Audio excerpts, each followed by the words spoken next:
नमस्कार दर्शकों, स्वागत है आप सभी का हमारे इस YouTube चैनल एस्ट्रो सच पर। नमस्कार दोस्तों, स्वागत है आप सभी का एक बार फिर से। दोस्तों, अगर आप अपनी लाइफ में कुछ नया सीखना चाहते हैं तो चैनल को सब्सक्राइब जरूर करिएगा। दोस्तों, पितृपक्ष चल रहे हैं। पितृपक्ष में पितरों की आत्मा की संतुष्टि के लिए श्राद्ध और तर्पण किए जाते हैं, जिससे पितृ खुश होकर अपनी संतान को आशीर्वाद देते हैं। हिंदू धर्म में मृत्यु के बाद मृत व्यक्ति का श्राद्ध करना बहुत जरूरी माना जाता है। माना जाता है कि यदि श्राद्ध न किया जाए तो मरने वाले व्यक्ति की आत्मा को मुक्ति नहीं मिलती। पितृपक्ष में पूर्वजों की आत्मा की शांति के लिए दान, पुण्य, श्राद्ध, तर्पण, पूजा पाठ किए जाते हैं, ताकि हम पर पूर्वजों की कृपा बनी रहे। पितरों को प्रसन्न करने के लिए सबसे जरूरी चीज है श्रद्धा। बिना श्रद्धा के दिया हुआ श्राद्ध पितरों को प्राप्त नहीं होता, उनकी आत्मा को संतुष्टि नहीं मिलती और ना ही उनका आशीर्वाद संतान को प्राप्त होता है। श्रद्धा से पितरों को कुछ अर्पित करना ही श्राद्ध कहलाता है। जिनके पितृ प्रसन्न नहीं होते उन्हें पितृदोष लगता है। उन्हें अनेक प्रकार की परेशानियां, हानियां उठानी पड़ती है। रोग पीड़ाएं पीछा नहीं छोड़ते। घर में आपसी मतभेद बने रहते हैं। कार्यों में अनेक प्रकार की बाधाएं उत्पन्न होती है। इसके साथ ही अकाल मृत्यु का भय बना रहता है। संकट, अनहोनी या अमंगल की आशंका बनी रहती है। संतान की प्राप्ति में विलंब होता है। घर में धन का अभाव भी रहता है। साथ ही अनेक प्रकार के महादुखों का सामना करना पड़ता है। दोस्तों, पितृपक्ष पितरों को प्रसन्न करने के बहुत ही खास दिन होते हैं।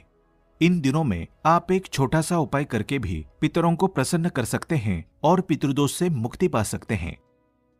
आज की इस वीडियो में हम आपको शास्त्रों में बताया गया एक छोटा सा उपाय बताने जा रहे हैं। इस उपाय को करने से निश्चित ही आपको पितृदोष से मुक्ति मिल जाएगी। साथ ही आपके कितने भी बड़े शत्रु हों वे भी सब शांत हो जाएंगे। ये उपाय न केवल आपको पितृदोष और शत्रुओं से छुटकारा दिलाएगा, साथ ही शनि दोष और कालसर्प दोष से भी राहत मिलेगी और सभी प्रकार के संकट दूर हो जाएंगे। पितृदोष पितृ आशीर्वाद में बदल जाएगा। दोस्तों, इस उपाय को सही प्रकार से करने के लिए आप हमारे इस वीडियो को एंड तक अवश्य देखें। आगे बढ़ने से पहले आपसे रिक्वेस्ट करते हैं कि वीडियो को लाइक जरूर करिएगा, दोस्तों को शेयर कर दीजिएगा और अगर आपने अभी तक चैनल को सब्सक्राइब नहीं किया है तो चैनल को सब्सक्राइब करके बेल आइकन जरूर दबाइएगा। तो आइए जानते हैं इस उपाय के बारे में।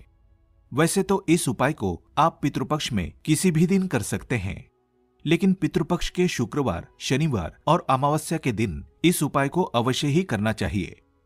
उपाय करने के लिए स्नान करके स्वच्छ वस्त्र धारण करें। इसके बाद आप अपनी रसोई घर की सफाई करें। फिर आप स्वच्छ जल से आटा गूंथें। आटा आपको बिना नमक मिर्च के गूंथना है। आपको प्लेन आटा गूंथना है। आटा गूंथने के बाद आप सबसे पहले रोटियां बनाएं। हमेशा भोजन बनाते समय पहली रोटी गौ माता के लिए बनानी चाहिए। गौ माता के लिए रोटी बनाने के बाद ही आप परिवार के सभी सदस्यों के लिए रोटी बनाएं। जब परिवार के सभी सदस्यों की रोटी बन जाए तब अंत में आप मोटी लोई लें। मोटी लोई का मतलब है कि सारे परिवार के सदस्यों की रोटी बनाने के लिए आप जितनी बड़ी लोई लेते हैं, यानी कि जितना आटा लेते हैं उससे थोड़ा ज्यादा आटा आपको अंत की रोटी बनाने के लिए लेना है। आटा लेने के बाद आप आटे में थोड़ी सी शक्कर रखें। जैसे पराठे, आलू के पराठे या कचौरी बनाते समय फिलिंग भरी जाती है, उसी तरह आपको आटे में 1 चम्मच शक्कर रखनी है और फिर इसकी रोटी बेलकर एक मोटी रोटी सेंकनी है।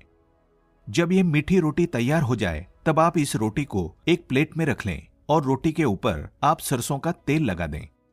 अब इस प्लेट को अपने मंदिर के सामने ले जाकर खड़े हो जाएं और भगवान श्री गणेश, भगवान विष्णु, मां लक्ष्मी जी और पितृदेव को प्रणाम करें और सभी कष्टों और संकटों को दूर करने की प्रार्थना करें।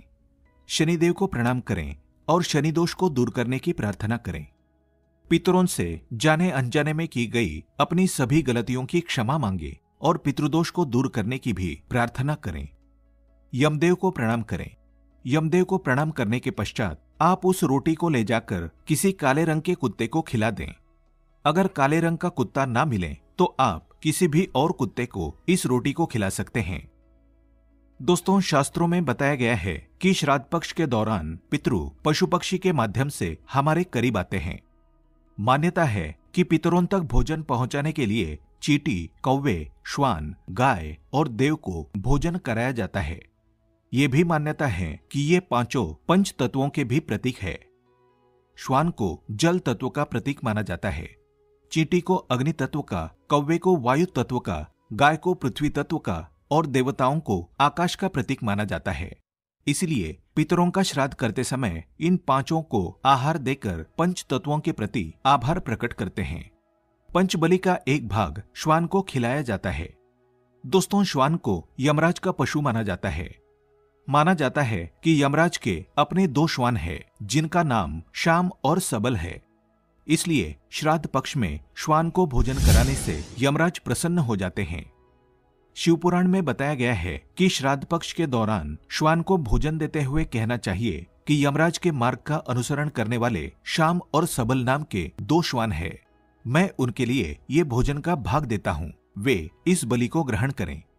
इसे कुकुर बलि भी कहा जाता है।